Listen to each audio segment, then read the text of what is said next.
everybody. I'm Sonja. I'm a biologist and I'm working at the History Museum in Vienna. And basically, I'm working for FAIRiCUBE Use Case 3, which deals with the question, how can we use Earth observation data to study evolutionary dynamics and processes in fruit flies? So first of all, why are we as biologists interested in Earth observation data? Mainly because it's to a certain degree representing environment, ecological environment, etc. So climate data, weather data, anthropogenic influences, other species occurrences, everything that makes up the environment that an organism has to grow up in, reproduce in, live in, etc. Why are we interested in Drosophila melanogaster? That's the fruit fly species that is mostly known as a model organism in biology for other insect species. And what is really, really cool about this species, it's not only serving as a model for other insects like bees and pollinators, etc. It also has a shared history with us humans. So whenever we humans started migrating out of Africa, those little flies followed us. They're human commensals. They live from our agriculture, from our lifestyle. And so this species is now distributed globally, except for Antarctica, and had to adapt to many different environments. And so if you, for example, imagine this one population up very north and the one down south in Italy, over some time, for a very certain probability, they will not share the same genetic patterns anymore. And what we know already from science, what we observe and what many research studies dealt with and investigated is, first of all, what we can see and observe. So flies in the north, they are way bigger. They are lighter pigmented and they have a shorter reproduction cycle. Also, their larval stage development is development is much shorter due to less sunlight and less temperature. And the ones in the south, they are much smaller. They are darker. They have faster reproduction cycles. And this basically is then proven to be correlated. Proven. I mean, it's proven, but it's clear this correlates with latitude and temperature and everything that is also playing in this geographical pattern a role. And what is really cool, all of those traits basically underlie a genetic mechanism, right? So there are genes for pigmentation, there are genes for body size, and so on. And what our motivation was to participate in this FAIRiCUBE project is there is so much EO data that is beyond latitude, that is beyond temperature, things that are intuitive. There are many more complex Earth observation data sets. And we wanted to know how this influences variation, genetic variation, especially Drosophila. And I'll just explain for now, maybe we go into that later on again. Most associations between environments or environmental factors and genetics is done by logistic regression or just regression analysis in general. There are many more sophisticated tools, and we also incorporate one of those multivariate statistics in our use case, and I will go into that also a little later now. Before I explain more in detail what we did and what we found out so far, I just wanted to emphasize again, this use case is dealing with Drosophila melanogaster, but it can be also applied to other species, since the methods that we are developing here and also presenting here are valid for other organisms as well. And we want to allow researchers to have better understanding and access of dealing with big data, because I don't know if you're familiar with this, but nowadays genome sequencing is becoming cheaper and cheaper. And a lot of scientists are just acquiring a lot of genetic data and basically don't know how to handle this and what to do with it. And especially in ecological sciences, there's no generalized set of environmental factors that you can intersect with genetic data. We want to simplify this also for biologists like me who don't have the technical expertise on dealing with satellite data, etc. We want to engage the general public and environmental administrations into this topic, and of course share knowledge with our community. And so our objective again was intersecting the genetic data of Drosophila with Earth observation data. And we wanted to use and explore what FAIRiCUBE infrastructure can provide us for that. And we want to provide guided examples. And on the one hand, we have a really huge data set of European Drosophila populations.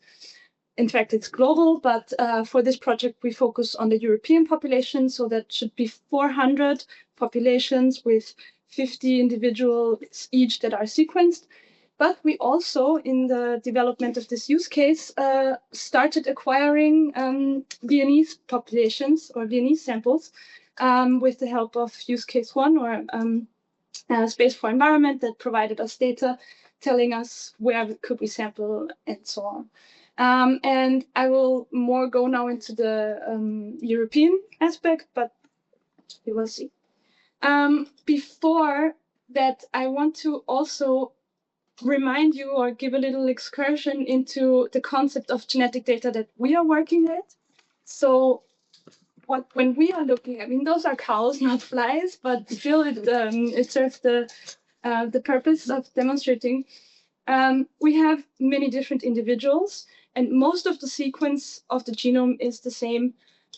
We all share 99% of our DNA, but there are some small differences in small positions that most of you might know from fatherhood tests and so on. Those are called single nucleotide polymorphisms, so SNPs.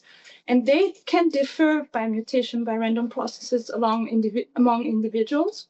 And this is what's carrying the information for us. So everything that is equal, we remove, we focus on those. And then within a population, let's assume those 3 individuals are our population. We then work with frequencies to do logistic regression again. Logistic regression is working with values between 0 and 1, and mostly is it occurring or not. And therefore, we transform this into frequencies between 0 and 1. And for our European data set now, and this was something that in the use case was a very special situation from the beginning on, we have exactly this data for many, many positions in the genome for many, many individuals, but they are all points, they are all spread across the globe for only point locations. And when we want to work with EO data, we could not imagine working with the whole availability of rasterized and gridded data sets just to throw everything away, in the genomes that are similar. And this then developed into one of our main goals and tasks. We developed a tool. This is now based on Rasdaman that does the job for us, going through all the available layers by taking the samples that we have, the input coordinates and times of our samples, and digging through all of the layers, picking out only the values that are relevant for us. And this is actually where I try now to give you a demo. So if we share this part. So we developed a tool. It's mainly Python based, but Nilo offered to develop a web application for us, mainly to explore it and then lead people to the actual Python program itself to really use it in research, etc. This is more a play around, but imagine that you have, for example, a research question that says, I want to investigate some type of data. Let's see what's available in Rasdaman for 3 different locations in Europe 10 years ago. So you could, for example, click here, say sample 1, give it today, 10 years ago, add it to your list. So on the right, you see a list that is composed of the samples you're interested in. Then let's sample 2. Also 10 years ago, exactly the same day, and we do one here in France, and we are in exactly 3. So, sorry, 10 years ago is this. You basically get a list of your samples. You can then download this. it's not showing you the tab. Doesn't matter. Once you download this, you get a CSV that is basically, and that's why I made screenshots. So you can.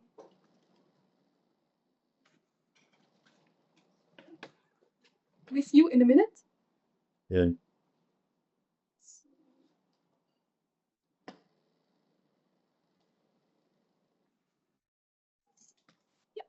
So you would then get a CSV that is composed of your sample ID, the latitude and the longitude, and also the date of your sample. This is now something I prepared before. And then it uploads the data and queries Rasdaman. The default setting for the web application is still like getting all the layers. So you can only be selective for layers with the real Python program, but not the web application. You get back for all of the samples that you queried, for all of the layers that are available, you get the actual values.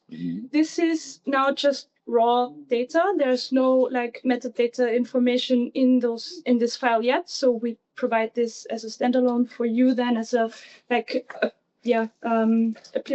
researcher or whatever to really match, do I want those like metadata within, do I want those null values and so on. And you also get, which you might then see down here, a log file that is telling you basically, it's all optional, what happened, what went wrong, is there no data. And what's really important for us, since many, many layers are overlapping mostly geographically, but very often are not overlapping in time, it's very hard to get this consistent like value for each sample at each point of time. So what we also incorporated is like a set of matrix that is then telling you, hey, we could not find the value you requested for 2014. We took one from 2015, and this is so many days apart. And we also incorporated for your whole data set that you can get this offset matrix and incorporate this, for example, as an error or a weighting table, etc. And I will, because these demo slots are really short, also already go quickly into like results. So for example, what we did, and that's beyond like this logistic regression, we applied a redundancy analysis that is basically comparing two matrices, the genetic composition matrix and the environmental matrix that we just generated now with the tool. And we applied we have first applied variable selection and then like some further processing. And maybe I can explain you more this plot on the left. So what we see here, I hope you might not read it, are different positions on the chromosome of Drosophila. And what we did in this plot is test every regression model or RDA model again with an ANOVA, and then we plotted the p-values of our testing along the genome. And this is a so-called Manhattan plot. So this means whenever there's a skyscraper, like in Manhattan, this is an accumulation of significant like tests for exactly this location in the genome. And we would have in the work that we did, the data that we had in FAIRiCUBE, and the European Drosophila genetic data, we also included pesticide data, and in our final results, two like pesticide layers appear as really like significant for our results, and that's like glyphosate, that is like a herbicide, and the other one I don't know by heart, 2,4-D. I don't know. That's also a combinatorial pesticide that is also acting on lice, etc. And we have here annotated. You can unfortunately not read it. A peak in the area where there are genes for neurotransmitters in Drosophila sitting. And so this is something we scientists can really work or start then investigating how do those pesticides really influence the genetics at certain Drosophila populations. And for this RDA space on the right, we also tried to depict which locations at the gene that maybe we don't know the function yet are correlating with which environmental data set that is included. And this is this was done for the SNPs, so for the positions in the genome that are associated with diseases and relationships, etc. But what we also did, and this was again with the Vienna city data, we also did, we found basically more species in Vienna than we expected at the beginning of this project, and only Drosophila melanogaster. We found 23 species.